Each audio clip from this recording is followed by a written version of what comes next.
Russos brand family. We are family.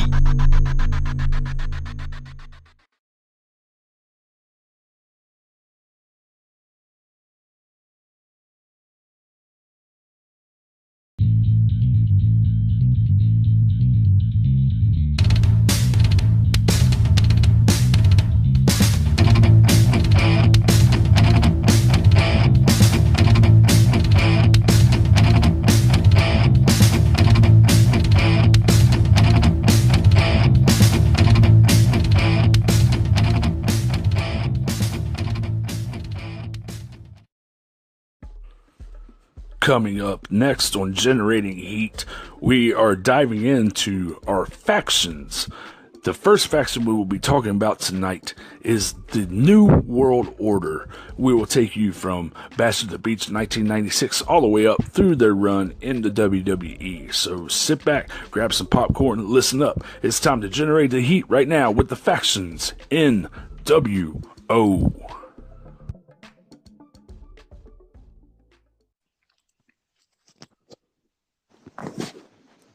Good evening, ladies and gentlemen. Welcome to another edition of Generating Heat. I am your host, JG.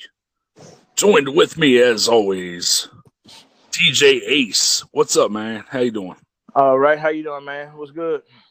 Oh, doing the damn thing, man. We've been running a few episodes here with the current product.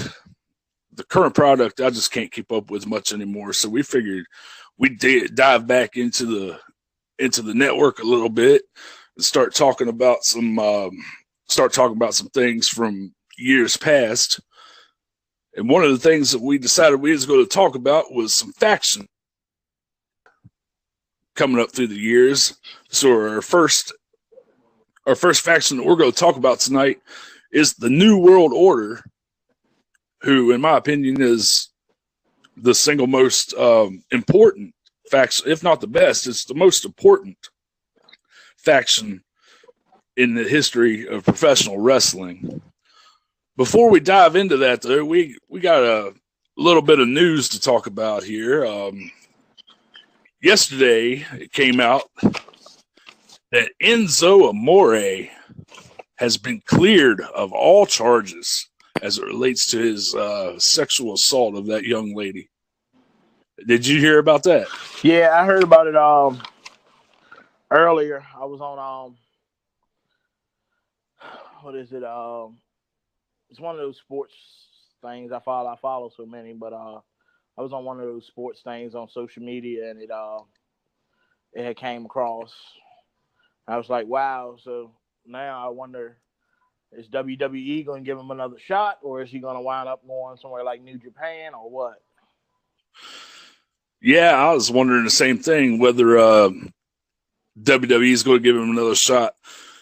I'm not so sure, though, because, the heat that he had in the locker room before all this happened, I'm not sure that they're going to want him back. But Don Callis, who was Cyrus in ECW and was a part of the True Commission.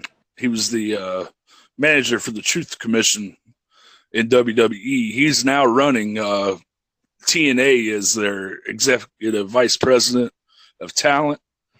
And he had a interesting take on this after the news broke yesterday. He was already scheduled for a conference call, and somebody asked him if he was interested in bringing Enzo on to TNA Impact.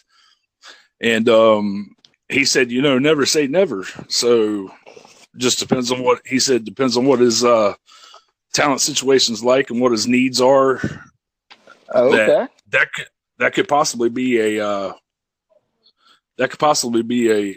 possibility for Enzo, is going over to Impact.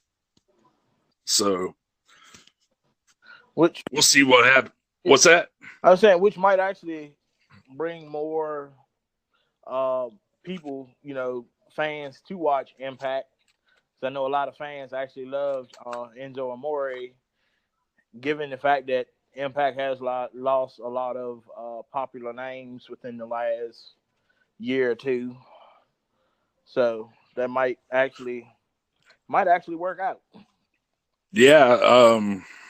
I mean, because you think about the names that they lost the last, year or two, it's a lot of popular names. I mean, Bobby Lashley, the Dudley Boys.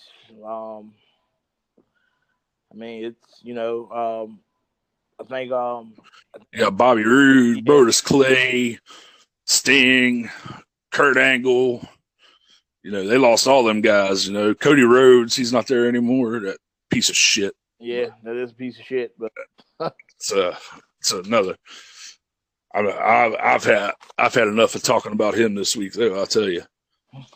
But this is a statement put out by Tom Cargill, who was the attorney for Enzo.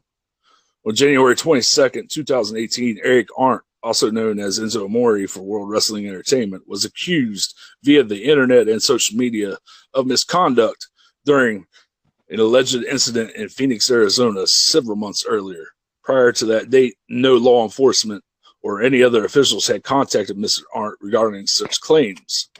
However, after the careless, unfounded tirade on social media, Mr. Arndt learned of these accusations when his counsel reached out to the Phoenix police. Subsequently, as evidenced by the vast amount of online admissions and other publicly available information, it was soon clear that the accuser exhibited a complete lack of truth or credibility. At all times, Mr. Arndt fully and unequivocally denied such allegations and maintained confident in clearing his name. The Phoenix Police Department recently informed Mr. Arndt and his counsel that there is insufficient evidence in this matter to warrant any criminal charges. The matter will not be transferred to the county attorney for prosecution, and that their investigation and case is closed. No charges were ever filed. The matter is closed. Mr. Arndt expresses his gratitude for the enormous amount of support from his fans and followers during this period. The support has carried him through these events and opened his eyes to the faith and loyalty of those who have cheered and followed his career. This experience has further taught Mr. Arndt to be cautious with his personal associations because false, defamatory, and unfounded accusations can alter and impact the lives and careers of the falsely accused and their family. Mr. Arndt is working diligently towards his next venture in the entertainment industry and looks forward to reconnecting with his fans in a big way in the very near future. So that is a statement put out by his attorney. Sweet. And yeah, very nice, very strong, I think. And a lot of people, and I want to take you back to this time period. It was right around Raw 25. There was a lot of people that had issue with some stuff that I tweeted at this time, tweeting at the girl in question. Because after I read through some of the stuff and after I saw some of her social media stuff, I knew in my heart that she was full of shit. But I want to address those social justice warriors who wanted to take a stand against me in this conquest that I was on to help Enzo clear his name. And I would just want to say, I told you so, you stupid people. And I told you so because I know what's going to happen to this girl but by her friends and her own admissions that she has been a pathological liar, that she was stretching the truth from the beginning because she was in trouble with her parents over a drug relapse. Now, nobody is questioning whether they were in a hotel doing drugs and whatnot. That was never in the question. It probably happened and whatever. So to get out of trouble, this girl decided, oh, this Me Too movement's pretty popular right now. Let me go and jump on in it. Well, look what you did. You done ruined a man's life over a false accusation, you stupid, stupid woman. And to all you social justice warriors who wanted to jump on me and say something to me because I was defending Enzo, y'all know where you can kiss it. And that's all the rant I got about that. You got anything else you want to add about that? No, I think you said it well. And sometimes you just got to say it like that, you know. As bad as you don't want to, sometimes you just have to. Yeah. Because it gets to be too much at times. But that's not what this episode is about today. This episode today is about the New World Order. Yeah. So, back in 1996, right after WrestleMania of that year, it came to a point for Scott Hall and Kevin Nash, who were working in WWE as Diesel and Razor Ramon, as everybody knows, that their contracts were coming up, and they got offered some big money contracts to come over to WCW and work less dates and have more money. So in May, Scott Hall was the first one to come in. Of course, he came down through the crowd, cut a promo in the middle of a match. And then 2 weeks later, Kevin Nash joined him, and the match was set at Bash at the Beach 1996 for Scott Hall and Kevin Nash, who were then called the Outsiders, to face a team of Sting, Randy Savage, and Lex Luger, with the Outsiders having a mystery partner. We fast forward to the Bash of the Beach, which was a terrible, terrible pay-per-view. Yes, it was. Up until the crown moment of professional wrestling, which is where Hulk Hogan came out and he turned on the WCW. He turned on his buddies, the Macho Man, Luger, and Sting, and he joined the New World Order. Trash filled the ring. Mean Gene was cussing. Tony Schiavone told him to go to hell as they was coming off the air. That's one of the most iconic moments in the history of wrestling, and I don't think that me and you have ever really talked about it. I was in high school at the time, and I was in awe and shock of what had just happened. Yeah, What are your recollections of that? Like I said, I mean, it's what 22 years or 2 days from being 22 years. Day the 17th, that happened on May 19th in 96. You know, so I mean, it's good. I mean, I don't know how many people actually remember when they switched over and went to WCW. They changed their names to what was it, the Mauler and Steve Dahl or whatever. Yeah, it was the Mauler and Steve Dahl. They were in the match that when Hall came down to the ring, they were the guys actually in the match, having a match whenever Hall came down to the ring and cut the promo. Yeah. Yeah. Let's see. Well, I was what? It was Steve Dalton. I'm sorry, Steve Dalton in the Mauler. Yeah. I was. I think you were in high school. I was ready to go to high school, but I mean, it was definitely, in my opinion, it was definitely one of the you could actually say the formation of the NWO was probably single-handedly, if not that started the Monday Night Wars that they had between Monday Night Nitro and Monday Night Raw. Yeah, and at the time, I was into competition pool a lot. So at the pool hall that I would practice at, I would practice every Monday night, and they would have one TV on WCW, they would have one TV on WWE, and nobody ever really watched it. They were just on, until that night. The night after on Nitro, we were all glued to the TV waiting to see what was going to become of this new faction that looked so cool and was taking over the NWO. Now, they came out and they cut a heel promo. And then the next week, they showed up at Disney MGM Studios, and they took Rey Mysterio and they threw him into a trailer like he was a lawn dart. It had it was still just 3 of them at this time, but later on in that evening, it was revealed that Ted DiBiase was going to come in and be their mouthpiece, and he said the next week there will be 5 of them. And the next week came, and the Giant turned and came to the NWO, and then a couple weeks later, Sean Waltman, who was known at that time as the 1-2-3 Kid in WWE, came over, and he was the 6-Pac. He was the 6th guy in, and that's really where they took off from, was those initial 6 guys right there. Hogan ended up grabbing the belt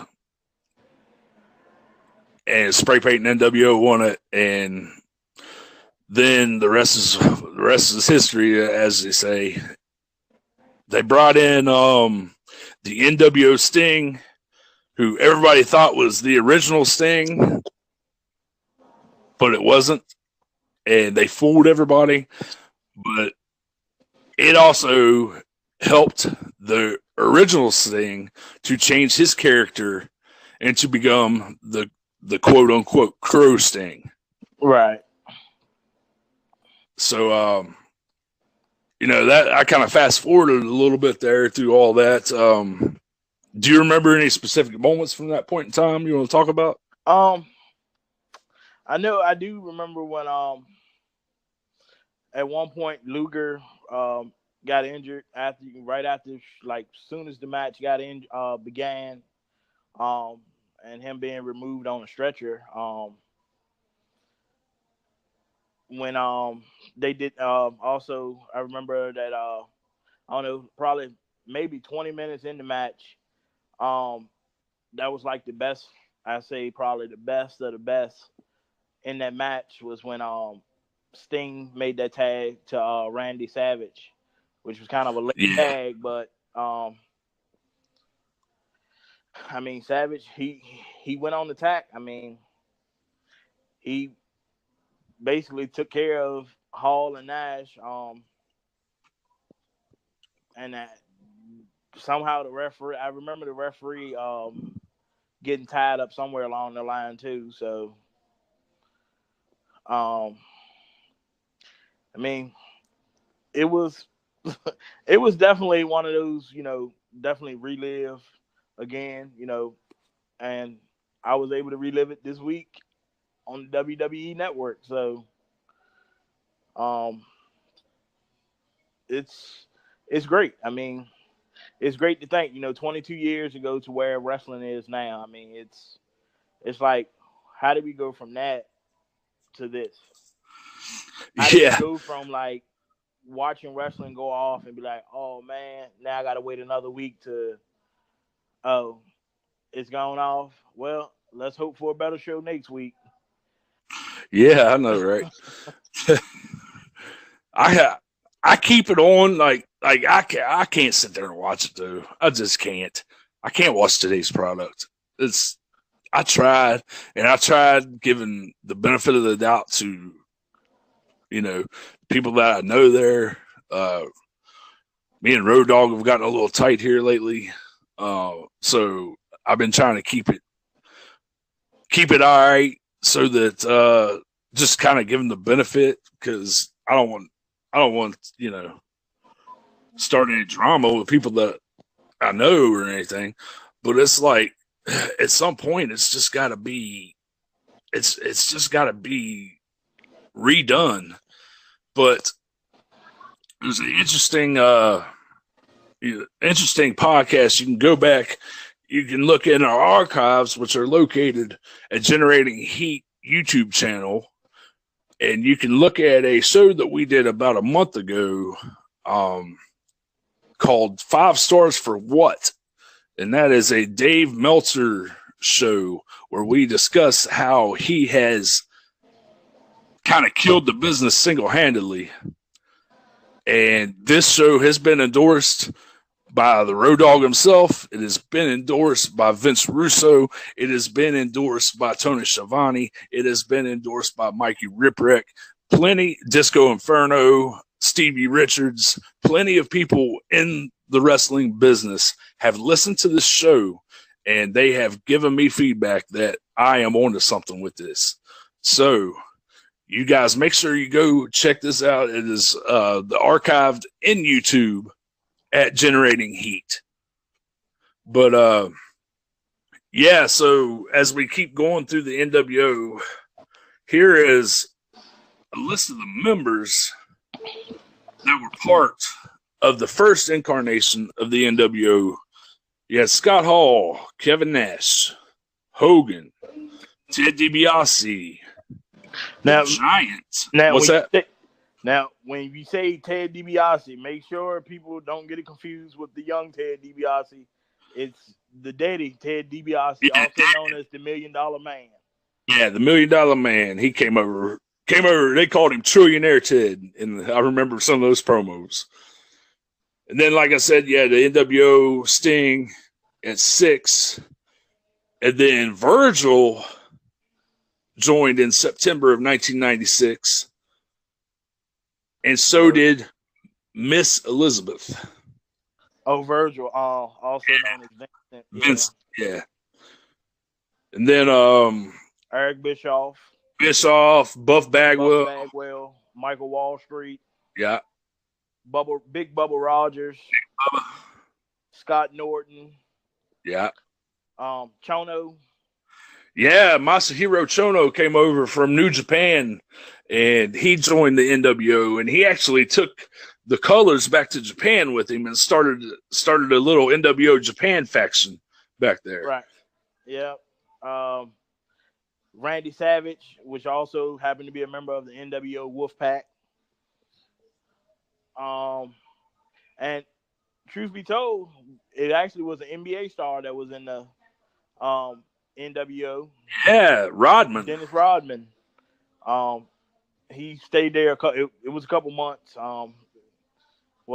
I think it was like March. I think he left in like July, August, somewhere around that time.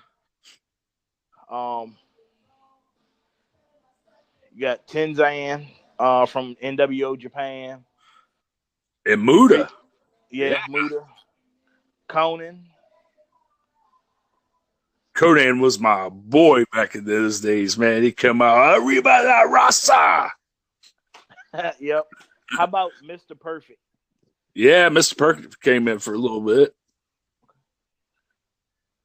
Okay. And then Ravishing Rick Rude, he came over. But what's crazy is when he came over and he joined WCW as a part of the NWO, he was actually walking to the ring at the same time that a taped episode of Monday Night Raw was going on, and he was walking to the ring in that episode too. It was one of the craziest things I had ever seen in my life.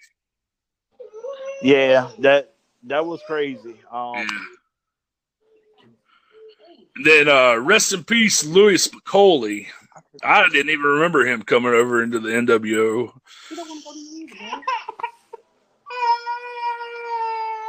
Oh, baby crying. And then it was revealed that the American Dream, Dusty Rhodes, was actually a part of the Wolfpack. Brian Adams, who you knew him in WWE as Crush, the Disciple was Brutus the Barber Beefcake, for those of y'all that don't remember. I was trying to get it. Scott Steiner and Nick Patrick. Yeah. And then around this time, this is when all that stuff happened with Bret Hart. So he came in. There was he came in to actually special guest referee Eric Bischoff versus Larry Zbyszko at Starrcade 97. And then after that match, Nick Patrick was refereeing Sting and Hogan in the main event of that Starrcade 97. Well, come to find out, it was supposed to have been a fast count, but he didn't get the memo. So Bret Hart came down and told the referee, or told the ring the bell, the timekeeper, not to ring the bell, and he went back in and restarted the match. Sting put Hogan in the Scorpion Deathlock, and that's how Bret Hart came into WCW. Yeah. And then from here, it got a little wacky. There started to be too many people in this faction. So you broke off and you had NWO Hollywood. And NWO Hollywood was the heels. And they were led by Hollywood Hogan and Eric Bischoff. The Disciple, Bret Hart, ended up joining. It came over that it was a big swerve to swerve Sting. Yeah, Brian Adams. You got Scott Steiner was part of that. When after and he stayed there. He actually became the leader. While Hogan was quote unquote retired. Yep. The Giant. The Giant came back over to NWO. Yep. Some, like you said, most of them was the same, but you got the heels and you got the faces, which was the Wolfpack. Yeah. So you got Buff Bagwell, Vincent, Virgil, Scott Norton. He was part of the B team. Dennis Rodman, Miss Elizabeth, Kurt Hennig, Rick Rude. They all stayed as part of NWO Black and White.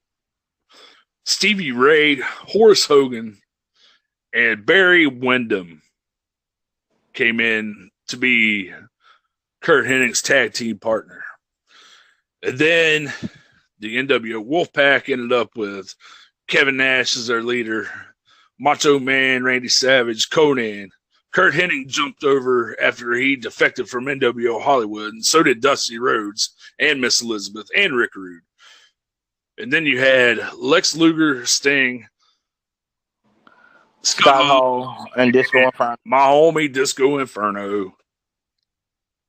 I need to stop name dropping. Everybody knows that me and Disco are friends. But and then we have what is known as the Finger Poke of Doom. Now let me set y'all up for the Finger Poke of Doom. All right. So it was in I believe June of 98. Goldberg had his undefeated streak. They put him against Hogan on a Monday Nitro on free television, live from the Georgia Dome. 40,000 people crammed into that place for a free television show to see Goldberg take the belt off of Hollywood Hulk Hogan. This would lead to Hogan taking some time off. He came back Halloween Havoc 98, where he faced the Ultimate Warrior, and Warrior and him had one of the shittiest matches you would ever see in your life. But the main event of that evening was Goldberg and Diamond Dallas Page for the world title. Well, the pay-per-view ran over. Ended up, as soon as the bell rang for the main event, the pay-per-view cut off because they ran over time. So ended up the next night on Nitro, they redid the match. Goldberg won, of course, again. He won he won in the dark match of the pay-per-view too. WCW ends up losing millions and millions of dollars on pay-per-view buys because they had to refund money and stuff like that. So if you ever want to point to the death of WCW, you point to Halloween Havoc 1998. Not during Vince Russo's time. Vince Russo was brought in to try to help bring them back out of the water after they were already sunk in the water, and it just didn't work out. So, but anyhow, after that Halloween Havoc 1998, then you go into Starrcade. And Starrcade had a main event of Kevin Nash and Goldberg for the World Championship. And they got the belt off of Goldberg.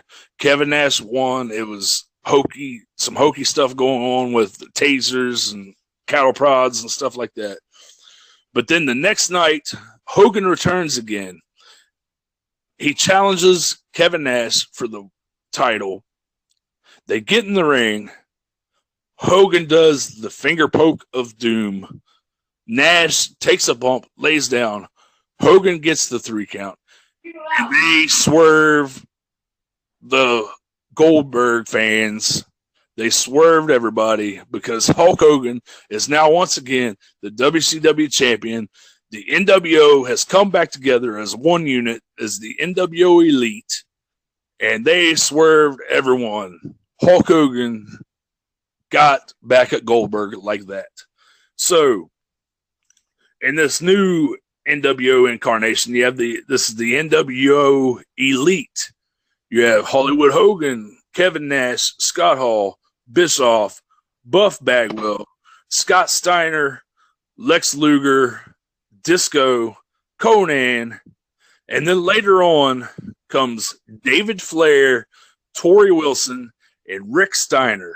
So the Steiner brothers are back together. David Flair comes in with his very hot girlfriend, Torrie Wilson, and they are all members of this new NWO faction called the NWO Elite. Lex Luger also changed his name during this time to the Total Package. That's all he called himself. He dropped the Lex Luger and just called himself the Total Package. Yeah. So the NWO Elite,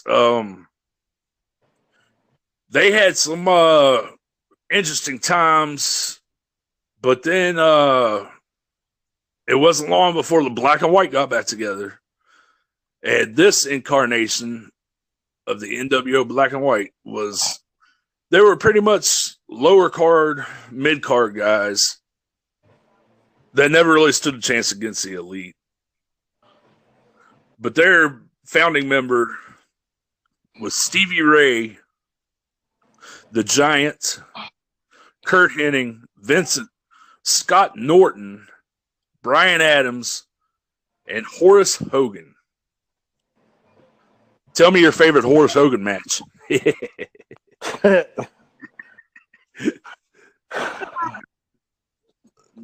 Man.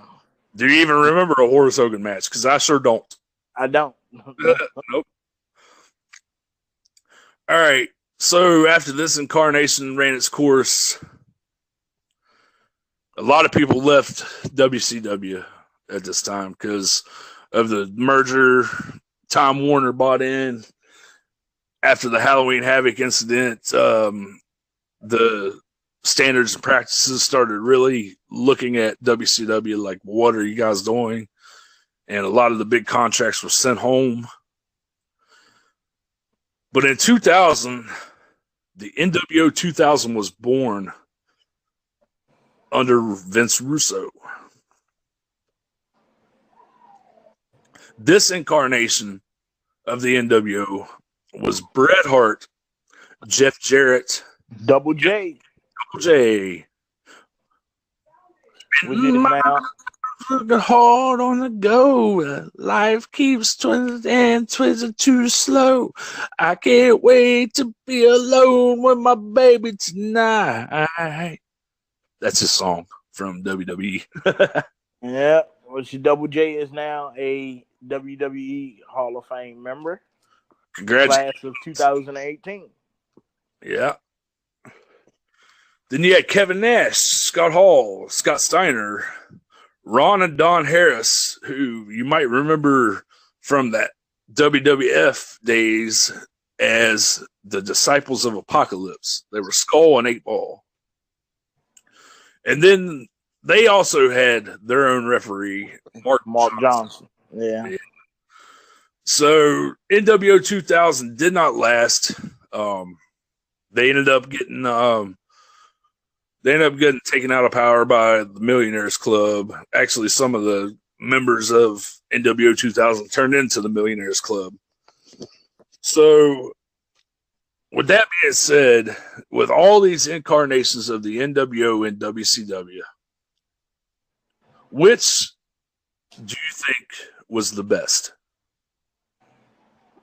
Honestly, I'd say when they first came out. The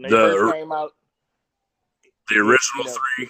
The original three. I mean, because even now when you talk about the NWO and even on just shows they've had here recently where they tried to do like flashback to the past or whatever, it's always the original three. It's always Hall, Nash, and Hogan. Some of these other names like Stevie Ray, which happens to be Booker T's brother, of course from Harlem Heat, all them, you never see them. You never hear about these guys. When they say the NWO, it's always the three, Hall, Nash, and Hogan. Yeah. That's my favorite one also. After you get so many guys in a group, it waters the group down, just like the Bullet Club now. The Bullet Club has way too many members. You don't really see that over here in the United States, but if you look over in Japan and you have the United States guys over in Japan with the Japan guys, they got 15 guys probably, I would say, after you count all the New Japan guys. Yeah. Now, they did go to WWE as the original three. Hall, Nash, and Hogan. They went in to WrestleMania 18.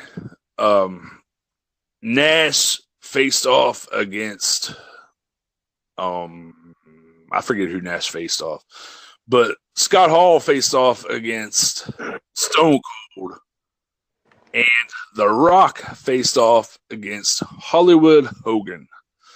Now, in this match, the crowd totally baby-faced Hogan because it was his first time back in Toronto since he left the company so many years ago. It might even have been his first time back in Toronto since WrestleMania 6. I'm not sure. I'll have to check on that more for you guys later. And then, so the next night, Vince caught on to what the fans were getting on, and Hulkamania was getting ready to run wild all over again. So they had Nash and Hall come down and attack Hogan. Get him out of the NWO. Yep. And then it wasn't long after that, Scott Hall succumbed to his personal demons and had to take some time off. Got fired from the company. So then you're left with Kevin Nash trying to figure out what he's going to do with this New World Order faction. So he gathered up X-Pac, Big Show, Booker T, and Shawn Michaels, and they tried to recapture the Magic one more time, and just like in WCW, it failed miserably. Yeah. It wasn't before long, Kevin Nash and X-Pac were both out of the company, and the only man left standing for another good year was Hollywood Hogan. So yeah, and that's when they let's see, this put you what, about 2000, maybe 2002. Yeah, it's 2002, 2003. It's when they got disbanded. 2003 was when all this went down. Like going up into WrestleMania 18, that was the start of 2003. Then after WrestleMania, going into SummerSlam, that was pretty much the ride that the NWO had. After that, it was done. Yeah. So, and after that was just a classic case of Vince grabbing onto something and squeezing the last bit of life he had out of it to make a little bit of money off of it, and then letting it die. Yeah. So, but I gotta tell you, seeing X-Pac and Booker T in the NWO just did not look. It was not a good look. I mean, X-Pac. I'm sorry, Shawn Michaels. Well, even with X-Pac being there, it really wasn't a good look neither. I mean, because at the same time, he was part of another famous faction, which I'm sure we'll probably do on another episode at a different time, which is, D-Generation X. But I mean, it's hard to see, a member who doesn't know, well, do I want to, Michaels also. I mean, you think about it too, Michaels was another part of D-Generation X. So I mean, it's a unique situation. Yeah. They then at this time you also had Triple H, who was also a DX member, but you had him as part of Evolution at this time, so you couldn't really do anything with him in this front. But Right. if it weren't for the NWO, then we would have never had DX. We would not have the Bullet Club now. We would not have wrestling. We would not have had the Attitude Era. Right. So, I mean, as far as they might not have been the most, athletic group of guys ever assembled, but they knew how to draw money. And that is what the wrestling business is about, drawing money. Nobody cares if you have 20 minutes worth of guys out there doing flips for those entire 20 minutes. Doing Spanish flies off the apron and about breaking their neck, doing 20,000 super kicks a match. Nobody cares about that except for the marks that are going to cheer whatever. But this is a time back in the day where wrestlers knew how to work and they knew how to make money and they knew how to draw heat. And that's exactly what they did. They changed with the times, and they started drawing heat. You got any last words you want to say about the New World Order? No, pretty much. I mean, like you said before, and if you feel like you want to debate me on it, you can, hit me on Twitter, and I'll give you my Twitter handle in a little while. But they were definitely, single-handedly responsible for what we got to live and can currently relive on the WWE network of the Monday Night Wars. And guys, if you have any questions or comments about this show or any shows that we ever do, go to the Anchor app and favorite our podcast. Once you favorite our podcast, that will give you the option to leave a message for us. You leave a message asking a question, giving a comment, and we will read them live on air the next show that we have. Remember, that is the Anchor.fm app on Google Play and on iOS devices. You can also check us out and listen on Radio Public, Overcast, Apple Podcasts, Pocket Casts, and I'm going to start putting shows onto Podomatic and Podbean. So make sure if you listen to any of those apps, pretty much everywhere that you get your podcast from, you will be able to find Generating Heat just by tapping it into the search bar. And archives are also listed under YouTube at Generating Heat. I want to thank DJ Ace for joining me on this episode of the NWO. Coming up soon, we will be discussing factions such as D-Generation X, the Four Horsemen, Nexus, the Bullet Club, the Two-Man Power Trip, the Authority, the Corporation. Did I say Nexus? Yes. The Straight Edge Society. We got all these coming up and even much more. Probably Paul Jones' Army, since Paul Jones just passed away not too long ago. We can talk about that too. And we definitely can't get the Undertaker's Dark Ministry. The Undertaker's, the Ministry of Darkness. The Corporate Ministry, which was a kind of hybrid of the Corporation and the Ministry of Darkness. The Blue World Order with my boy Stevie Richards, Blue Meanie, and we got the LW. There's so many factions that we're going to try and tackle for you guys here. Just this is going to be awesome. We appreciate you for tuning in. Make sure you follow me on Twitter at JG Has Heat. There is a parody account of me out there now. Do not follow that one. follow this one. JG has heat. And also, mine is at DJ underscore OL underscore soul. HDJ at HD underscore DJ underscore O underscore soul. He'll get it right one day. Yeah. I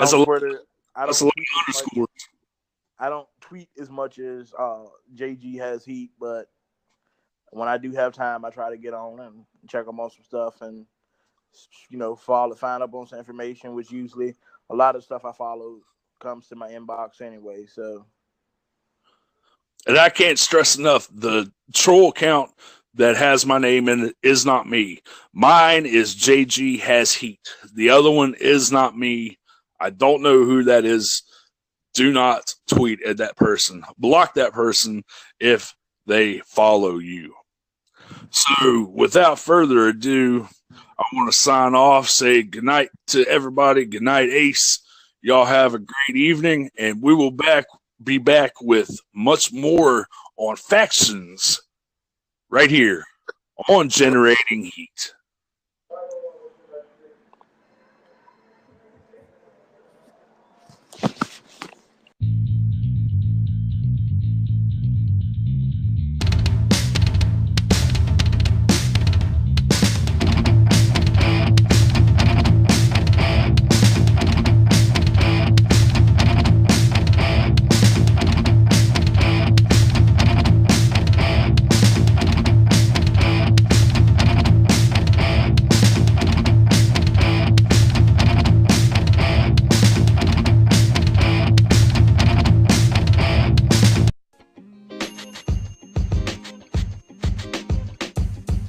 The podcast you just heard was recorded with Anchor. If you want to make your own, download the Android or iOS app completely free from anchor.fm/podcast. That's anchor.fm/podcast.